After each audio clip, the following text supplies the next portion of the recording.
angry. No, I know you two are such good friends. You live together.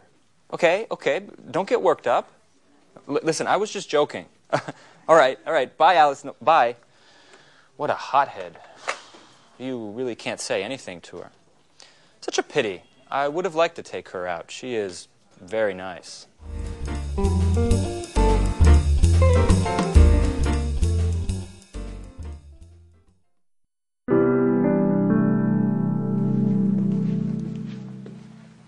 Victoria Lee, good morning. Do you remember me? Yes, certainly. And to what do I owe the pleasure of your unexpected visit? Beautiful office. My compliments. You've certainly come a long way, haven't you? Well, I can't complain. If you don't mind, I've got quite a lot to do.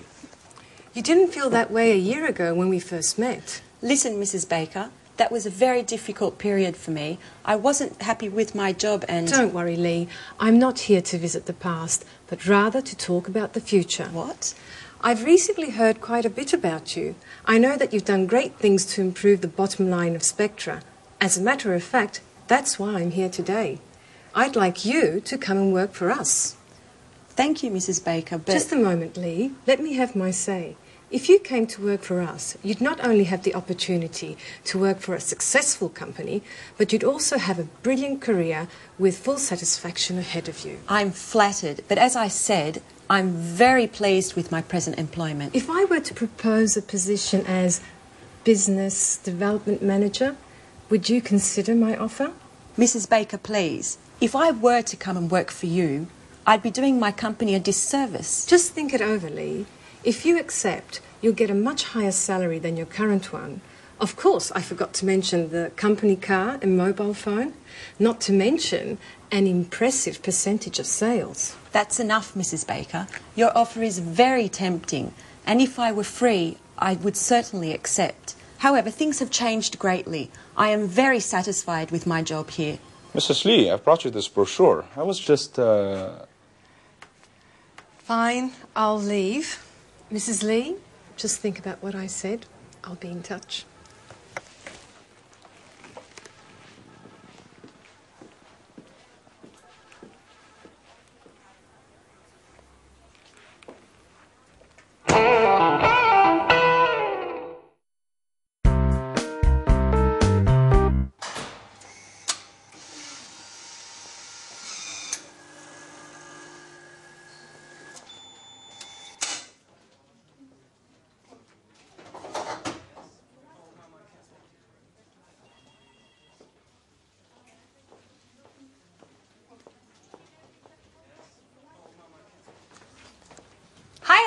Have you got a moment? I just have to show you a few things. Alice, how many times have I told you to call before you come and visit me at the office? If my boss finds out, I'll be in trouble. Oh, yes, I know. You're right. I'm sorry. Anyway, you are on your coffee break, and I just need some advice. I'm going out with Philip tonight. You know, the handsome guy I met at the library last week. Oh. I told you about him, didn't I? I don't know, Alice. I've lost count. Every week there's a different guy. And what's so important about him that you couldn't wait to see me? What if I wear this tonight? It's nice. Red suits you. Really? But if I wear this, I'll have to find the right black shawl. By the way, can you lend me the one you bought last Saturday? Alice, it's brand new. I haven't even worn it yet. Come on, Anne. I told you that this date is really important to me. Okay. What if I wore this one? That's pretty too. Yes, but if I wear this one, it would go better with your blue hat. Could you lend it to me? Oh. Please, Anne. Oh, Alice, no, not that one. It was a present from my sister. Oh. I'm very attached to it. Oh, please, Anne. Come on, help me, please. Okay, it's impossible to talk you out of anything anyway. But if I'd known you were going to borrow my entire wardrobe, I would have immediately told you I was very busy. Thanks, Anne. You're the best. Yeah. Okay, I'm going now. By the way, what would you say if I told you I had broken your camera? You've done what? Oh, come on, Anne. I'm joking. Oh, I think work is making you just a little bit too nervous. Bye.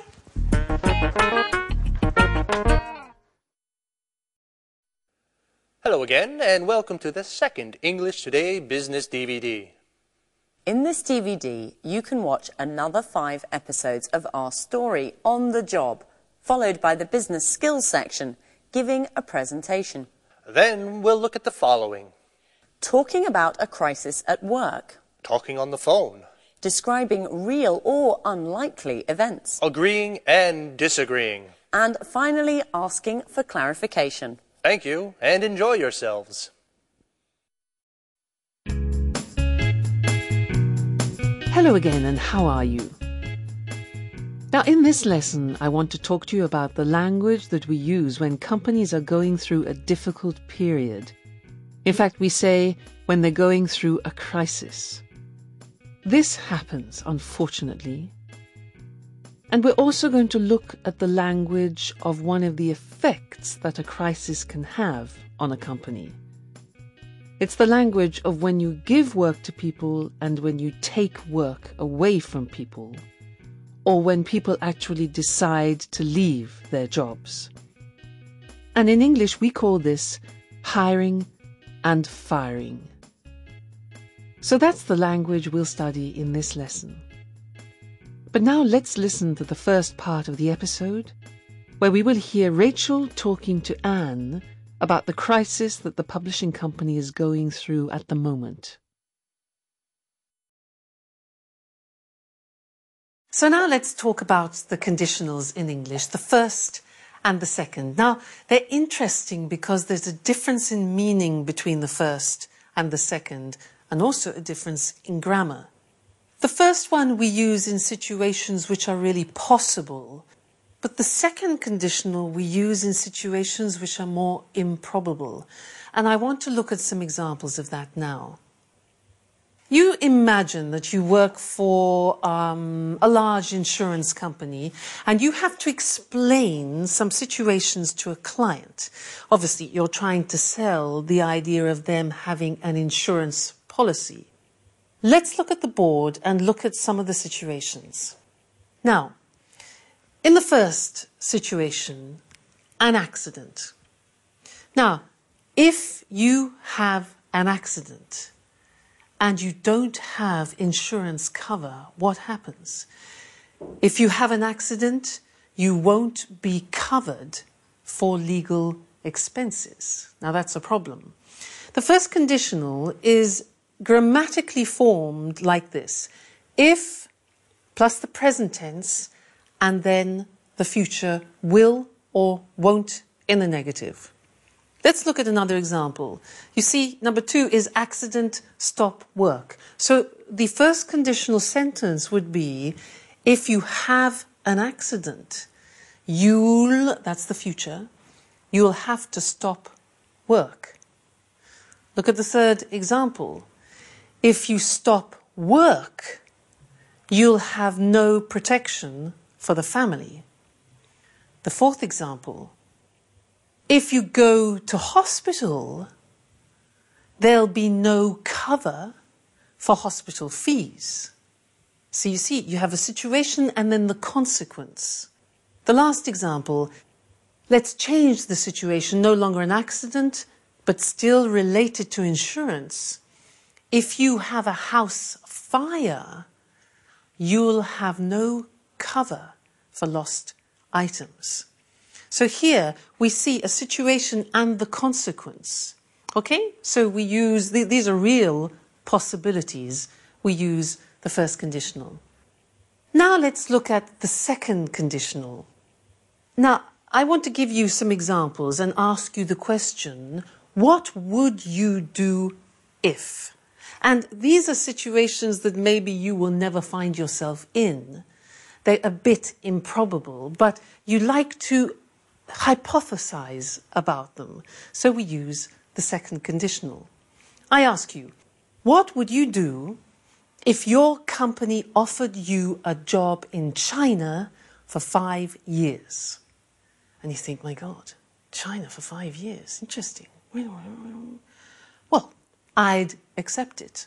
I would accept it. Now, the grammatical form of the second conditional is if followed by the past tense, followed by would and the conditional. All right, let me ask you another question. What would you do if a Japanese businessman gave you his business card like this? What would you do? Well, if a Japanese businessman gave me his business card like this, I would accept it with two hands and bow a little. Then I would read it carefully and put it in a special place to show respect. Okay? What would you do? I would do that. Okay, next one. Number 3, what would you do if you lost all your money and all your credit cards? What would you do? I would phone the bank immediately if I lost, simple past, if I lost all my money and credit cards, wouldn't you? Last one. What would you do if you had a first meeting with an Arab businessman? With an Arab businessman, what would you do? Well, I wouldn't talk business until he decided to talk business himself. I would let him decide to open business conversations. All right? So there are some examples of the first and the second conditional forms in English, used a little bit in the business context. All right? So that's all for now, and I'll see you again in the next lesson. Bye.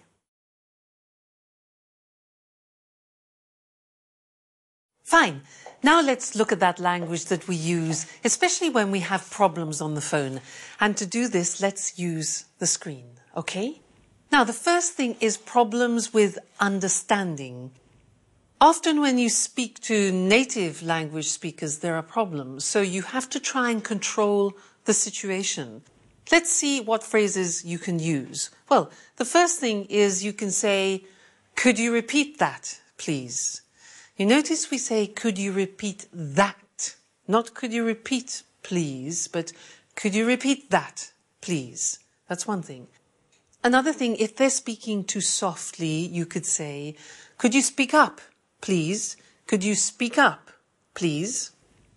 Another thing, they're talking too fast. Too fast. So you say, could you speak more slowly, please? Could you speak more slowly, please? And then if you didn't quite hear it, you can say, sorry, I didn't catch that. I didn't catch that. All right? So that's problems with understanding. Now, problems with spelling. Sometimes people say their name and you can't really understand the name. So you can ask them this. Excuse me, could you spell your name, please? They say, yeah, J-O-H-N. Now, it's useful if you repeat what they say just to check understanding. So you can say, so that's J-O-H-N, okay? Or you can say, I'll repeat that, J-O-H-N. All right, so problems with spelling. The next thing is problems with these. Now, since the introduction of these, we have new language which we use on the telephone. Things can happen. For example, you could be on the phone and it's You say, the reception's bad, okay? The reception's bad. Now, if you're listening, maybe the other person sounds like this. You say, you're breaking up. You're breaking up. I'll call you back. You're breaking up. The voice is okay? You can also say, the line's bad. The line's bad. I'll call you back. Okay? Now, another thing is the battery. Sometimes you can see the battery. So you can say, my battery's running low. My battery's running low. Running low. Another thing is money. You need money to make this work. Sometimes you can see that you don't have much credit. You can warn the person and you say, look, my battery's running low and I'm running out of credit. I'm running out of credit. I'll call you back later. Okay? And then sometimes, for an example, if you're on a train and you're traveling in a mountainous area, sometimes you go through tunnels and the chances are, this will happen. So you can say, look, if we're cut off, I'll call you back. If we're cut off, I'll call you back. All right? So typical problems with mobile telephones. Now, sometimes you have problems when you're trying to connect people. You call, you want to speak to somebody, there are problems reaching that person. So you can hear, I'm sorry, there's no reply. Or, I'm sorry, the line's engaged at the moment. Or, Mr. John's on the other line. Or, she's out of the office. Or, he isn't in at the moment. Or, he's just left. He's being called away unexpectedly. All right, so those are typical things that happen when you're trying to connect. And another thing is the answering machines. Now, sometimes you will call somebody and you'll hear a message and you have to leave a message. Now, a typical message from America could be, you have reached 700-423. Please leave a message after the tone. In Britain, you would hear, this is 700-423. This is the answering machine of James Smith, for example. Please leave a message after the beep. So you do that. You leave your name, the company, the time you called, give your message, and then say goodbye. All right, so that's some more language for you to help you, in particular when you have problems on the telephone or when you have to leave messages. All right, well, that's the end of this lesson, and I'll see you again in the next one. Bye.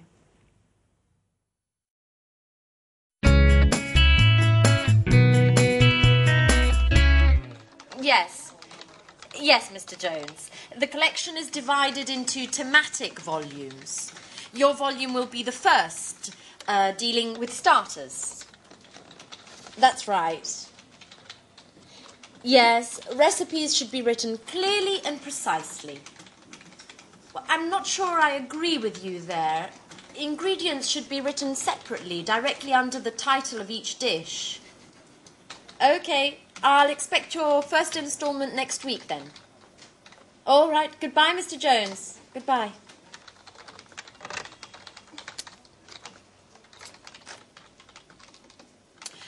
Excuse me, Gary. Has Mr. Bradford got in touch yet?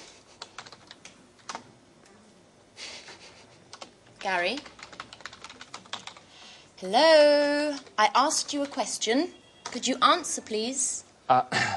What's up, Anne? I'm sorry, I'm writing the contracts to send out to the authors. Have you spoken to Mr. Bradford yet? No. Could you give him a call? I'm really very busy at the moment. Okay. Could you at least tell me where you are with him? Has he sent us the materials? Gary? Hello, Gary? What? Please, can you tell me what is so entertaining about drawing up contracts? Why? Because you're glued to your computer and you keep laughing like a fool. I'm just in a good mood today. Come on, Gary. I'm not stupid. What are you doing?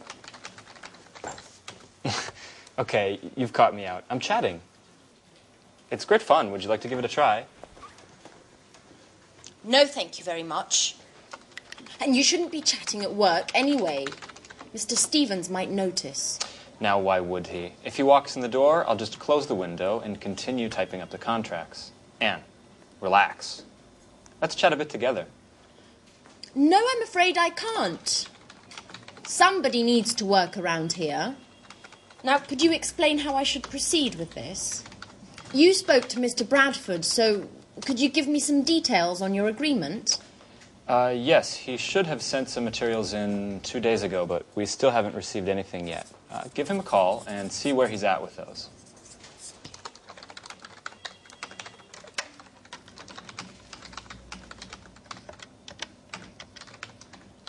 Hello, Mr. Bradford. This is Anne Baxter from Pilgrim Publishing. Hello. We are still waiting for the materials you should have sent us 2 days ago. I just wanted to know if you were having problem. Well, what does the index have to do with it? I'm afraid I don't understand. No, it's just I wasn't aware that... No, I don't think... Could you just hold on a second? Hey, Mark, this is Gary. No, don't worry. Everything's just fine. Anne just didn't know.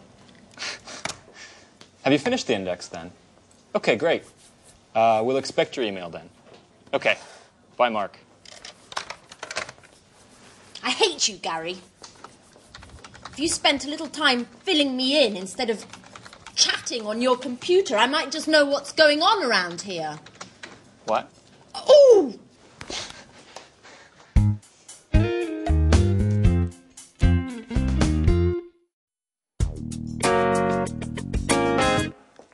Mrs. Lee, excuse me for disturbing, but I need to speak to you for a moment. You're not disturbing, Mr. Chang. What can I do for you? Perhaps it's none of my business, but considering the importance of the deal for you and your company, I want to be absolutely sure that everything goes smoothly and that no ugly surprises are around the corner. I don't understand, Mr. Chang. What are you getting at? You see, Victoria, I value you highly and trust in you, but I don't like people going behind my back. What are you insinuating, Mr. Chang? Victoria, I know very well the woman who visited you in your office yesterday, Mrs. Baker, Human Resources Director for Play, the world's largest sporting goods chain. And? Mrs. Baker is well known as a headhunter.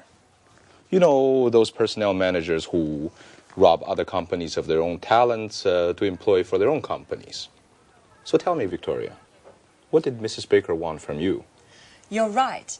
Mrs. Baker made me a very interesting offer, but I certainly have no intention of accepting. Are you quite sure, Victoria? Look, Mr. Chang, I had an interview with Mrs. Baker last year. At the time, I was working for Spectre, but I was very unhappy. I had been hired to work in the business office and had expected more important assignments. But unfortunately, my work was very monotonous and boring, nothing that met my expectations. So I sent a CV to Play, they contacted me for an interview, but there weren't any positions open at the time. Therefore, I stayed at Spectre. And there's another thing, Mr. Chang. I have a dream. I've always wanted to work in a publishing house ever since I was a teenager. And that's also why I wanted to leave this job. Numbers just don't go with my creativity. And what about now, Victoria? Do you still doubt about your job? And what about your expectations? Well, now things are different. I've taken on a role with more responsibilities, and I'm working on important projects like this one. It's been a double victory for me. Not many women have such prestigious positions, and I'm quite proud of that. I finally have the chance to demonstrate all my abilities, and I have no intention to renounce that. You have to believe me, Mr. Chang. I have no intention whatsoever of betraying my company. I believe you, Victoria. I certainly appreciate your sincerity. You're quite a capable young woman. And I'm certainly very pleased to have solved this little misunderstanding.